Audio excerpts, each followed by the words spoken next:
말씀 가지고 함께 말씀을 나누고자 합니다. 다 같이 해볼까요? 스스로 지혜 있는 채 하지 말라. 네, 오늘 본문의 무대는 사도 바울이 고린도에 있으면서 로마에 있는 그리스도인들에게 보내는 편지입니다. 로마에는 주후 40년대부터 유대계 그리스도인들이 이제 이주를 시작했다고 그래요. 어떻게 우리가 생각하면 되냐면, 예전에 우리 강원도들의 정선 지역이 또 탄광지대였잖아요. 그래서 50년대, 60년대에는 뭐 열차가 들어오고 또 탄광 때문에 많은 인구가 유입됐잖아요. 이쪽으로 왔고, 탄광 시대가 끝나면서 또 다른 도시로 서울이라든가 다른 도시로 강릉이라든가 도시로 다 간 것처럼 그 시대가 로마 시대였기 때문에 그나마 경제적인 것을 얻기 위해서는 로마로 가면 경제적인 문제가 해결될 것 같다, 이런 아마 붐이 불었던 것 같아요. 네, 그래서 이 고린도 지역으로 이렇게 이주를 하게 됩니다. 이주하게 되는데 그 지역이 로마 시대 때 보면 한 5만 명 정도가 살았다 그래요.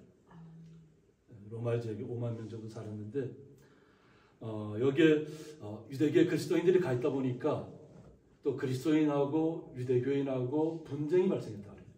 그러니까 예수님을 영접한 분하고 예수님을 믿지 않는 분들 사이에 분쟁이 벌어진 거죠. 유대교인들은 특히 율법을 중시하니까 예수님에 대해서 모르니까 결국은 그리스도인들을 탄압하고 핍박하고 고통 가운데 몰아넣고 있다고 하는 거죠. 근데 얼마나 이 분쟁이 심했으면 그 당시에 주후 49년도에 글라우디아 황제가 다 쫓아버렸어요. 너무 분쟁하고 싸우니까 로마에서 싸우지 말라고 유대계 그리스도인들 다 쫓아낸 거죠. 쫓아내고 나서 우리에게는 어떻게 보면 그리스도인들에게는 아픔이 있는 로마 네로 황제 때, 오히려 54년, 주 54년에 다시 그때부터 흩어져 밖으로 쫓아냈던 유대계 그리스도인들을 다시 로마로 들어올 수 있도록 허락을 해줍니다. 네, 그런 과정에 이제 다시 로마로 다 가게 된 거죠. 근데 이럴 때에 사도 바울과 브리스길라와 아굴라라든가 이렇게 함께하는 사람들이 있었다고 하는 거죠. 그러니까 예수님을 믿는 사람들이 다시 어떤 의미 경제적인 문제 때문에 다시 이제 로마로 들어가게 되고, 또 우리가 지난 시간에 에베소에서의 과정을 우리가 살펴봤다면, 에베소에서 또 두란노 서원에서 한 3년 정도 복음을 전파했던 사도 바울이 이제 그곳에서 이제 핍박을 받다가 또 이제 떠나서 아가야 지역으로 옮겨오고, 그리고 오늘 본문에 고린도 지역에 와서 고린도에서부터 로마를 향해서 말씀을 증거하는 것입니다. 그러면서 사도 바울은 자기는 서바나로 가기를 원한다는 겁니다. 그러니까 지금 로마에 있는 사람들은 믿음이 있다고 하는 거죠. 자신과 또 이미 만났던 사람들도 있고 복음을 받아들여서 예수님의 말씀으로 무장한 사람들이 있지만, 자신의 목표지는 지금의 어떤 스페인 지역입니다. 그러니까 서바나 지역으로 가기를 원하는데, 가다가 혹시라도 로마에 들리기를 원하고 또 나중에라도 예루살렘 돕기를 원하는 그 마음 가정 속에서 이 편지를 보내는 것입니다. 먼저 보내는데 때로는 여기에 아픔이 있습니다.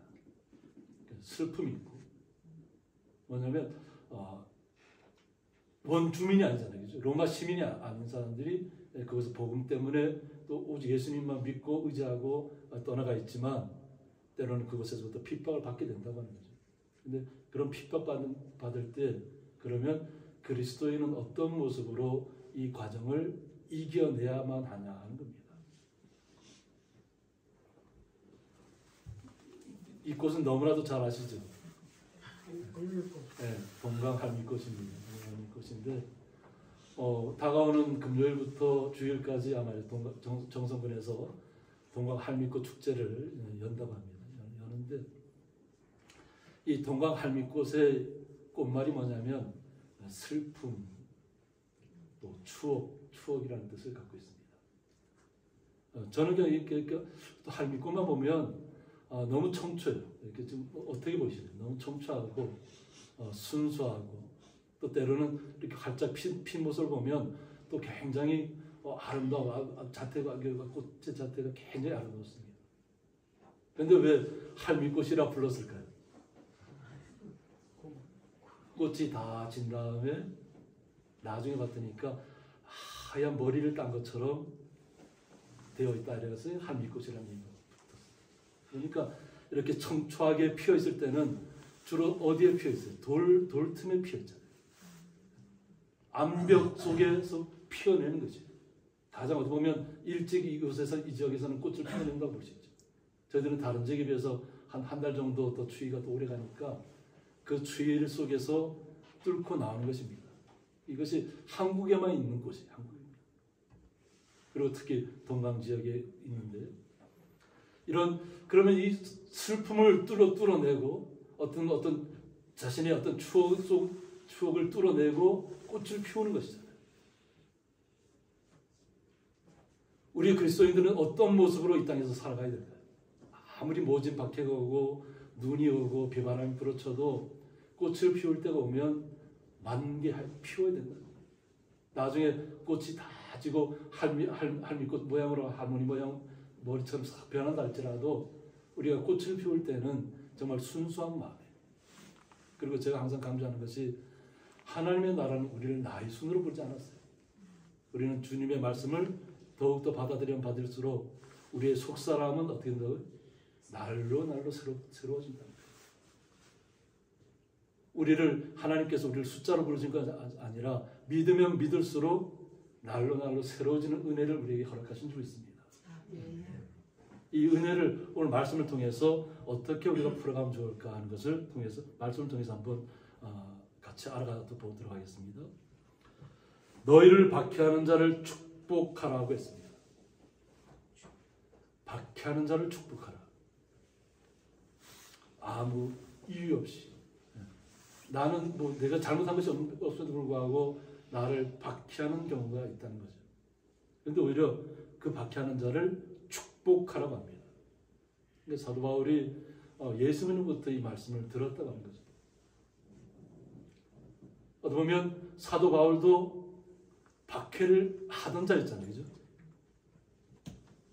사울이었을 때 그리스도인들을 박해하는 사람이었어요. 그런데 예수님께서 그에게 나타나셔서 그를 품어주시고 그의 마음을 다 바꾸신 거죠. 그리고 하나님의 나라를 그에게 보여주신 거죠. 그리고 그도 광야에서 3년이라는 시간을 주님과 함께 말씀 속에서 살아가는 시간을 갖고 나서 그 후에야 복음의 전파자로 나선다는 것입니다. 확고하게 믿음이 생겼다고 하는 거죠. 예수를 만난 다음부터. 그래서 예수를 만나기 전과 만나기 후가 완전히 바뀐 사람이 사도 바울입니다. 그러니까 예수님께서 자신을 사랑해 주신 것처럼 축복하라는, 박해한 자를 축복하라는, 그리고 축복하고 저주하지 말라고 했습니다. 우리는 축복의 사람이라고 항상 말씀하잖아요. 그리스도인들은 축복의 사람이에요. 항상 샬롬이라고 얘기하잖아요. 그거 우리가 가는 곳마다 샬롬이라고 하는 이유가 뭐냐면 내가 그곳에 평안을 빌어주는 거예요. 평안이 이것은 예수님의 사람 평안이 임하도록. 그런데 그것을 받고 받지 않고는 나하고는 상관없습니다. 우리는 축복하고 축복을 결실을 맺게 하는 분은 누구예요? 예수님입니다. 우리는 축복권이 주어졌을 뿐이지 그 결실을 맺게 하는 분은 예수님이라는 거예요. 그러니까 그 상대방이 변하든지 안 변하든지 그거는 내가 관여할 바가 아니고 우리는 주님의 명령을 따라서 축복해야 한다는 것입니다. 그리고 내가 이렇게까지 열심히 많이 했는데 그래도 아직 안 변한다고 다시 그 축복권을 되돌려서 다시 저주할 수는 없잖아요. 그건 있을 수 없는 일이에요. 우리가 박해를 받아도 이유 없이 내가 안 좋은 이야기를 들어도 우리는 축복해줘야 한다는 것입니다. 그리고 이것이 여호와 하나님께서 우리에게 주신 말씀이에요. 레위기 19장 18절에 보면 원수를 갚지 말며라고 했습니다. 여호와 하나님께서 예수 그리스도도 이 땅에 오신 하나님이지만 이 땅에 오시기 전부터 여호와 하나님께서는 원수를 갚지 말아라고 얘기합니다. 스스로 무언가 복수하지 말으라는 거예요. 그리고 동포를 원망하지 말라고 했습니다. 같은 민족을 원망하지 말라. 분명히 잘못했기 때문에 그에 뭐 원망이 쏟아졌겠죠. 근데 우리에게 주어진 것은 그러한 현상이 벌어졌다 할지라도 우리는 절대로 원수를 갚거나 원망하지 말아야 된다는 겁니다. 그리고 내 이웃 사랑하기를 내 자신과 같이 사랑하라고 했습니다. 이것은 예수님이 오셔서 우리에게 다시 한번 말씀을 주신 말씀이에요. 그러니까 예수님 이 땅에 오시기 전부터 요 하나님께서 내 이웃 사랑하기를 내 자신과 같이 사랑하라고 말씀을 주셨습니다. 그러면서 나는 여호와이니라고 분명하게 말씀하십니다. 여호와 하나님께서 말씀하셨다는 거죠. 그러니까 여호와 하나님의 말씀은 변개할 수 없다는 거예요. 그러니까 1.1획도 빼거나 더할 수 없는 것이 여호와 하나님의 말씀이에요. 예수님께서는 마태복음 5장 44절에서 나는 너희에게 이르노니 너희 원수를 사랑하며 라고 했습니다. 예수님께서 다시 한번 우리에게 말씀을 주십니다. 너희 원수를 사랑하라.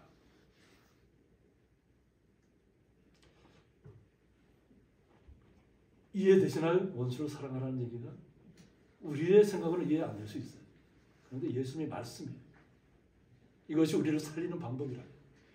우리를 하나님의 나라로 초청하시는 예수님께서 우리를 하나님의 나라에 이르게 하기 위해서 원수를 사랑하라고 이야기합니다. 그냥 우리가 이 땅의 생으로만 끝난다면 뭐 어떻게든 이겨야 되겠죠, 그죠?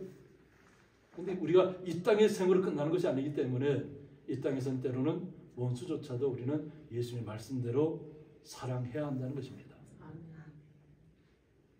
그리고 너희를 박해하는 자를 위하여 기도하라고 합니다. 박해하는 자를 위하여 기도하라. 예수님께서 바울을 품어주신 그 이유를 사도 바울은 너무나도 잘 알고 있잖아요. 자신이 어떠한 자인 자를 분명히 알고 있어요. 예수를 모를 때는 율법주의자였고 선생이었고 아주 자신을 로마 시민이라고 자부했던 사람. 그런데 자신이 예수를 만난 후부터는 예수님의 그 사랑에 대해서 온전히 깨닫는 시간들을 가졌다는 겁니다. 그러니까 사도 바울이 죽음의 돌을 맞아서 죽음의 속에 내던져져도 그들을 저주하지 않는다는 거죠. 축복한다는 것입니다. 어쩌면 자신을 죽이는 사람들을 어떻게 사랑할 수 있을까요? 근데 사도 바울은 그것을 실천했던 사람 중에 한 사람이에요.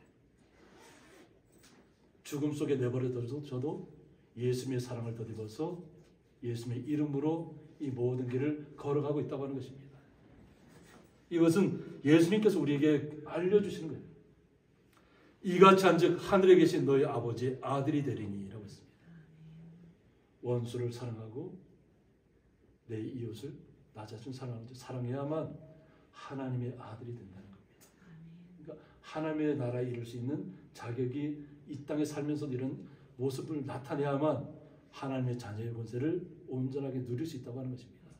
그래서 하나님의 자녀된 아들 되는 권세를 빼앗기지 않기 위해서는 예수님의 말씀대로 명령대로 우리가 좀 내가 이해되지 않더라도 어떻게든 그것을 실천하려고 노력해야 될 줄 믿습니다. 이것은 왜 그러냐면 하나님께서는 그 해를 악인과 선인에게 비추신다고 했습니다. 하나님께서는 이 땅에 사는 악인이든지 선인이든지 그 누구도 가리지 않고 동일하게 우리에게 해를 주신다는 거예요. 우리가 이 땅에 살아갈 수 있도록. 그리고 비를 의로운 자와 불의한 자에게 내려주심이라고 했습니다. 비를 내려주시는 것도 의인에게만 내려주시는 것이 아니라 불의한 자에게도 함께 내려주신다고 합니다. 하나님께서는 분명하게 불의한 사람에게 저주하고 그들을 멸망시킬 수 있습니다. 우리는 출애굽까지 보면 이스라엘 민족이 가는 곳에는 해가 계속 비치지만 하나님을 믿지 않고 신뢰하지 않는 그곳은 어둠의 흑암이 내를 덮고 있다는 거예요. 장자를 죽일 때 이스라엘의 모든 장자들은 다 안전하게 예수님의 보혈의 피로 막으셨다는 것이죠. 그렇게 하실 수 있는 하나님이신데 이 땅에 우리 예수님께서 이 땅에 오셔서 우리의 모든 것을 다 잘 아신다는 거예요. 우리 인간이 얼마나 연약하고 쓰러질 수밖에 없고 붕괴할 수밖에 없고 상대방이 나를 자극하면 자극할수록 나도 똑같이 뭐 분을 낼 수밖에 없는 연약한 인간이라는 것을 알고 있다는 것입니다. 알고 있지만 예수님께서 직접 자신이 우리를 위해서 보혈을 흘려주심으로 우리를 하나님의 자녀 아들 삼으시기 위해서 자녀 삼으시기 위해서 우리가 이 땅에서 걸어가야 될 길을 하나하나 알려주고 있다는 것입니다. 이것은 로마서 12장 15절로 돌아오면 즐거워하는 자들과 함께 즐거워하라고 했습니다. 기쁨을 나눌 시간이 되면 함께 기쁨을 나누라는 것입니다. 이것이 하나님께서 우리에게 이 땅에 살아가면서 주님의 자녀된 모습이 어떤 모습을 살아야 될까? 즐거운 일이 생기면 함께 즐거워하라.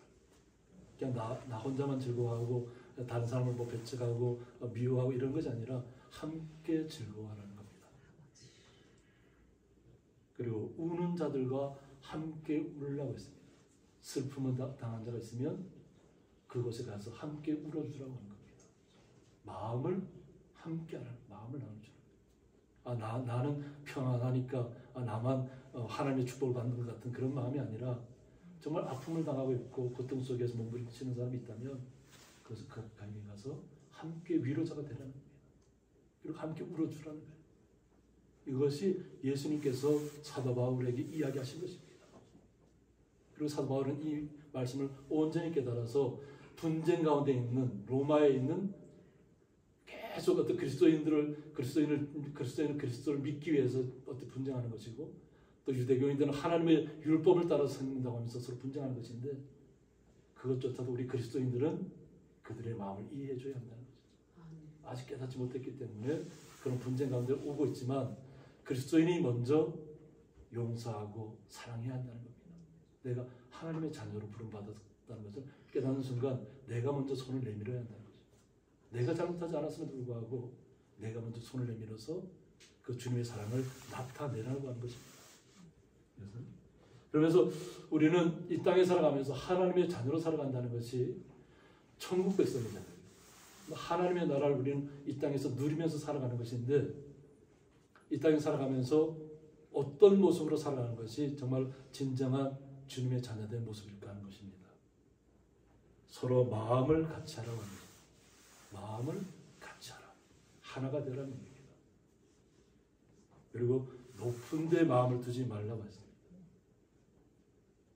항상 우리가 그리스도인으로 살아가면서 어떤 예수님이 이제 뭐 이건 누구라도 겪을 수 있는 일이에요. 예수님의 제자들조차도 겪었으니까. 항상 내가 더 높은 데 자리에 올라가기 위해서 더 많은 일을 한다 이것이 아니라 내가 일을 다 많이 했으니까 내가 더 높은 자리에 올라가야 된다 이것이 아니라 우리는 끌어주고 당겨주는 자상, 사랑으로 감싸주는 자상. 내가 더 높은 자리에 올라가기 위해서 남을 밀어 떨리는 자가 아니잖아요. 그죠? 오히려 미끄러지는 사람이 있으면 그 미끄러진 사람 손을 잡아서 오히려 일으켜주고 당겨줘야 되잖아요. 그러니까 우리는 그리스도인들은 높은 데 마음을 두고 살아가는 사람들이 아니라 도리어 낮은 데 처하라고 했습니다. 우리의 마음이 높은 데 가 있고 내가 지식이 뛰어나고 내가 명망이 뛰어나고 남들이 다 나를 우러러 봐야 돼 이런 마음이 있으면 그 사람은 그 자리에서 끝나는 것입니다. 목회자도 마찬가지입니다. 내가 하나님의 말씀을 다 안다 이러면 그 사람은 끝난 거예요. 아무것도 모르는 사람이 되어버려요. 주님께서 우리에게 매일같이 말씀을 주셔야만 그 말씀을 우리가 먹고 사는 것이지 그리고 이 땅에서 주님의 나라에 이르기까지 그 말씀대로 살아가려고 노력하는 것뿐이에요. 예수님께서 우리에게 말씀을 주지 않았다면 우리가 전할 복음이 없는 것이에요. 예수님께서 우리에게 주지 않았는데 어떻게 우리가 전하겠어요? 나로 비롯된 것이 아니라 주님으로부터 말씀이 왔기 때문에 그 말씀을 우리는 듣고 있고 그 말씀이 나의 것으로 삼아서 나의 양식 삼아서 내 삶에 적용시키는 것입니다. 그러려면 항상 우리는 겸손한 자리, 낮은 자리에 처해야 될 줄 믿습니다. 겸손할 때 말씀을 더하시고 은혜를 더하시고 축복을 더하시는 줄 믿습니다. 아멘. 그러므로 스스로 지혜 있는 채 하지 말라고 했습니다. 스스로 나는 많이 아는 사람이라고 결국 자랑하지 말라는 거죠. 드러내지 말라는 것입니다. 사도 바울처럼 이 땅에서 주님이 맡겨진 사명들을 잘 감당하면서 핍박을 받아도 뭐 죽음 가운데 내버려도 축복하는 사람으로 나타나는 것이에요. 사랑하는 사람으로 나타나는 것이에요. 우리는 이것이 성경의 본문에 계속 이어지는 얘기입니다. 스데반 집사님도 자신에게 돌을 던져서 자신을 죽이는 사람들을 향해서 그들을 용서하셨다. 왜? 하나님의 나라를 알았기 때문에. 하나님의 나라를 알지 못했다면 고통 속에 몸부림치다가 아마 죽었을 텐데, 하나님의 나라를 바라봤기 때문에 돌이 날아오는 그 순간순간 돌이 나의 어떤 가슴이고 어디 계속 칠 때마다 하나님의 나라가 열렸다는 거예요. 하나님의 나라를 봤다는 거예요. 그러니까 얼굴 모습이 환하게 천사처럼 바뀌었다는 거죠. 하나님의 나라를 알면 죽음 가운데 내몰려도 평안한 모습으로 주님의 나라를 바라보는 것입니다.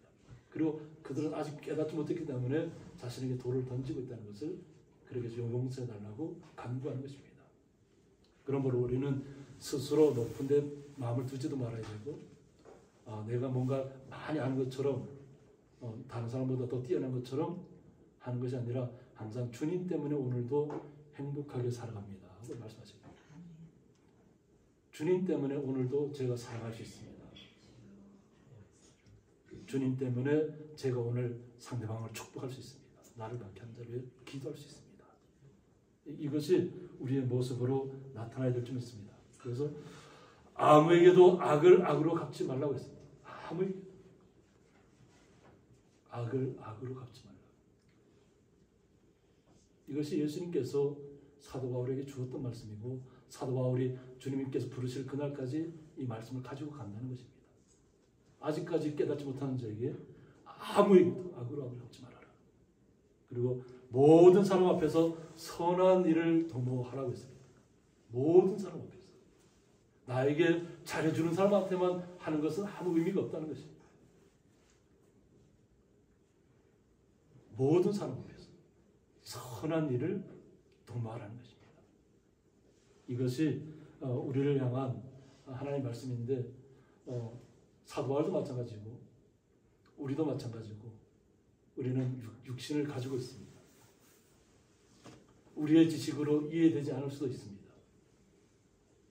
분명히 사랑하라고 했는데, 축복하라고 했는데 이해되지 않을 수도 있다고 하는 거죠. 우리. 무조건적으로 그렇게 하라는 것이 아니라 오늘 예수님께서는 사도 바울을 통해서 할 수 있거든 라고 얘기합니다. 내 마음이 가능한 쪽으로 바뀌었다면 하고 얘기하는 거예요. 용서할 수 없는 마음인데 내 마음은 이미 그냥 어떻게든 그 사람을 저주해야 되고 막 그 사람을 압박해야 되고 어떻게든 그를 눌러 이겨야 되는데, 우리의 연약함이 그런 것이라는 거예요. 우리 인간이기 때문에. 그런데 예수님의 마음속에 들어오면, 예수님의 사랑을 덧입으면 우리가 할 수 있다는 것이에요. 그래서 그런 마음으로 내 마음이 바뀌었다면, 변화되었다면 너희로서는 모든 사람과 더불어 화목하라고 했습니다. 우리의 마음이 바뀌기 전까지는 할 수 없어요. 예수님 말씀을 들었다고 해서 그대로 그냥 실행할 수가 없다고 하는 거예요. 사도 바울도 3년이라는 시간을, 예수님을 만나고 나서 3년이라는 시간을 주님의 말씀을 붙잡고 그 말씀을 새겼잖아요.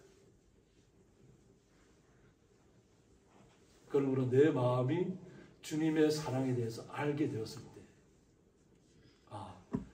내가 하나님의 사랑을 알게 되면 우리는 기도의 사람으로 바뀝니다. 나의 한마디 기도가 천국문을 열 수도 있고 천국문을 닫을 수 있다는 베드로에게 줬던 말씀처럼 우리도 또한 그렇게 될 수 있다는 것을 깨달아 알아야 될 줄 있습니다. 예수님께서 베드로에게 주신 말씀이에요. 내 마음이 허락한다면 천국문을 열고 그들을 위해서 천국으로 초청하라는 거예요. 그런데 마음이 아직 열리지 않았다면 너의 기도로 닫을 수 있다는 거예요. 결정권은 누구에게 있어요? 우리에게 주신 거예요. 성도님 한 분에게 내가 그를 사랑하든지 사랑하지 않든지 결정은 스스로 하라는 거예요. 그러나 하나님의 말씀은 사랑하라는 것입니다. 나를 힘들게 하는 사람, 나를 괴롭게 하는 사람, 그를 위해서 축복하고 기도해 주라는 거예요. 저주하지 말라는 거예요. 주님의 말씀이 이해될 때 가능하다고 얘기하는 거예요. 그러나 예수님의 말씀은 할 수 있거든. 이것은 결국 할 수 있다는 얘기예요. 지금은 아니라 할지라도 할 수 있는 하나님의 자녀잖아요. 하나님의 자녀이기 때문에 결국 그렇게 할 것이라는 뜻을 담고 있는 것입니다. 그러면서 내 사랑하는 자들아 너희가 친히 원수를 갚지 말라고 했습니다. 내 사랑하는 자들아 너희가 친히 원수를 갚지 말라고 합니다. 원수 갚는 것은 누구에게 있다고요? 하나님에게 있다고요. 세상이 아무리 험악하게 돌아가고 정말로 아주 이 땅에서 없어져야 될 사람이 더 왕성하고 더 강성해진다 할지라도 그것은 우리가 해야 될 문제가 아니라는 거예요. 하나님이 하셔야 된다는 겁니다. 하나님이 진노하심에 맡겨야 한다는 것입니다. 심판의 결정은 하나님이 하신다는 것이에요. 우리가 하는 것이 아니라. 우리는 다만 하나님의 아들로서 딸로서 하나님의 자녀된 모습으로 나를 박해하는 자를, 나를 저주하는 자를 오히려 사랑으로 감싸안고 축복해주고 저주하지 않으면서 오직 기도로서 그를 축복하는 것입니다. 결국은 하나님께서 모든 것을 결정하실 것이다. 기록되었으되 원수 갚는 것이 내게 있으니 라고 했습니다. 하나님께서 말씀하신 것입니다. 예수님께서 이 땅에 오셔서도 말씀하신 것이고 원수 갚는 것이 내게 있으니 내가 갚으리라고 주께서 말씀하셨단 말입니다. 예수님께서 갚아주신다. 원수 갚는 것은. 그러니까 너희가 원수 때문에 마음 힘들어하지 말라는 거예요. 그러니까 우리는 용서의 사람으로 바뀌고 축복의 사람으로 바뀌고 기도의 사람으로 바뀌어서 오직 하나님의 아들의 모습으로 나타나라는 것입니다. 이것이 주님께서 우리에게 하신 말씀입니다. 그래서 20절에 보면 내 원수가 줄이거든 먹이라고 했습니다. 원수가 줄이거든. 원수가 굶고 있다면 어떻게 하라고요? 먹이라는 거예요.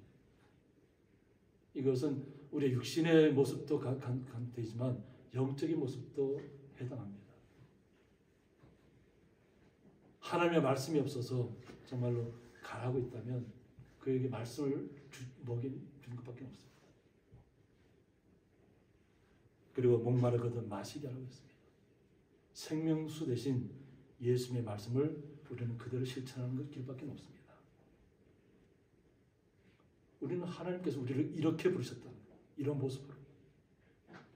원수조차도 먹이고 원수가 목마른 가운데 있다면 그 목마른 원수를 향해서 마시게 하라. 물을 마시게 하라. 그리함으로 내가 숯불을 그 머리에 쌓아 놓으리라고 했습니다.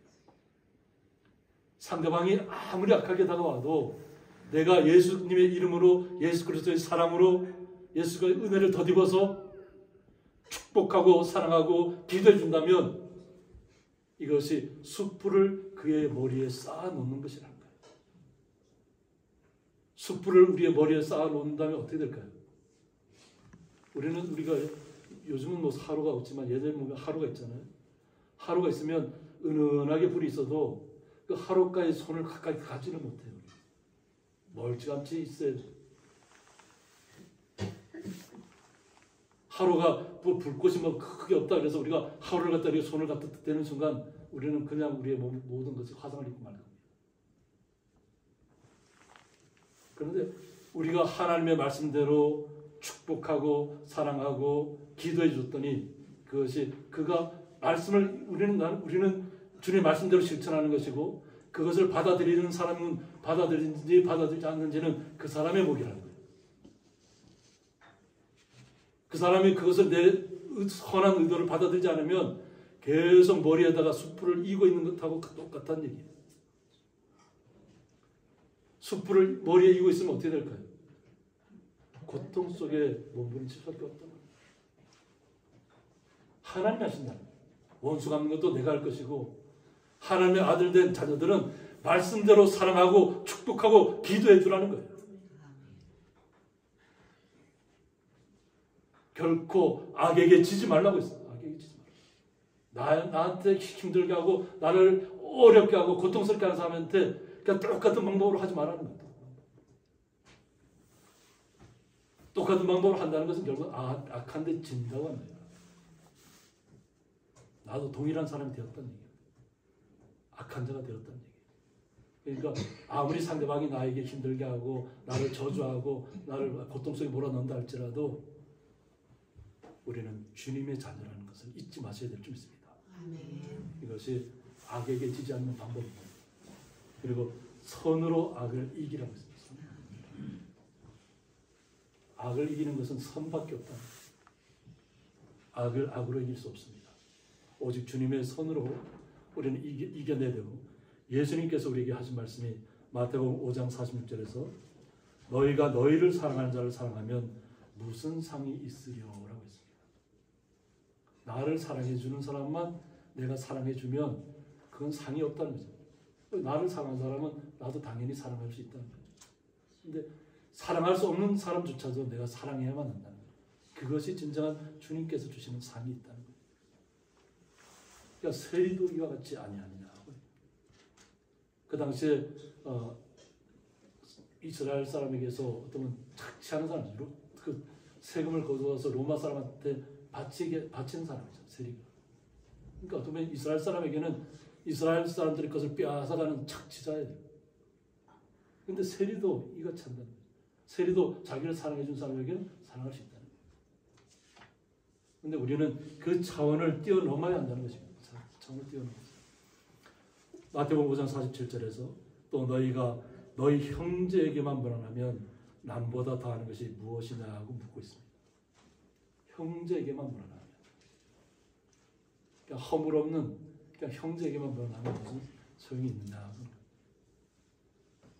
우리는 모든 사람과 더불어 화목하라고 했어요.